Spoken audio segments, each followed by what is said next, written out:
Hello and welcome to week 2. This week we're going to be looking at the heart and soul.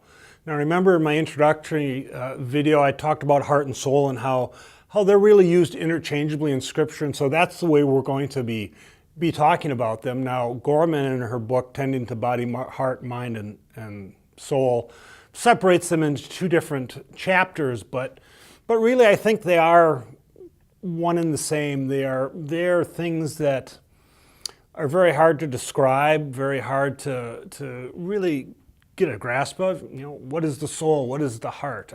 The physical heart is simple. That's the thing that beats in our chest, circulates our blood, and keeps us alive. But what is the spiritual heart?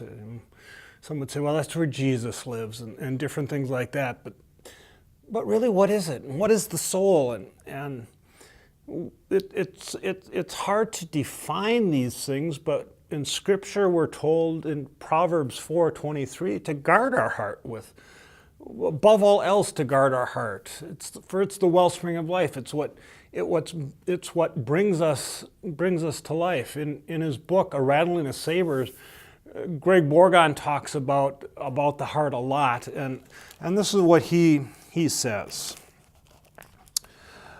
The writer of Proverbs emphasizes the necessity of paying attention to the heart. Above all else, he says, with singular importance, of utmost urgency, when all is said and done, we are to make sure we pay attention to our hearts. Not only are we to focus on our hearts, we are to guard them. So the heart is really this important thing that we need to tend to make sure we have a healthy self, and our self-care, and we've got to make sure it's a part of that process. He goes on a little bit later in the book. So what do we mean by heart? Biblical scholars are nearly unanimous about what the Bible means when it refers to the heart. The word heart, or one of its derivatives, is found more than 820 times in the Bible. About 80% of the time it's found in the Old Testament, and 20% of the time it's in the New Testament. And Vine's Expository Dictionary of Biblical Words, Greg goes on, describes the heart as the seat of physical life, joy, desires, affections, perceptions, thoughts, and motives, understanding, reasoning powers, imagination, consciousness, intentions, purpose, the will, and faith. And so it's got all these words that we can't really touch and feel, but they really are part of who we are. In the Old Testament, it talks about the heart being, including emotions, the reason, and the will. Greg writes, and the heart stands for the inner being of man and man himself. So this idea of heart is something that we need to really pay attention to. It's probably the area that we tend to think about the most as we think about self-care. The body and the mind sometimes take a back seat, but really we need to remember it's a holistic approach. So Gorman in her book, like I said, separates them, but those 2 pieces really come together. In the heart, Gorman's talking about emotions. She talks about grief and anger that Jesus processed through. She talks about compassion and passion and priorities and relationships.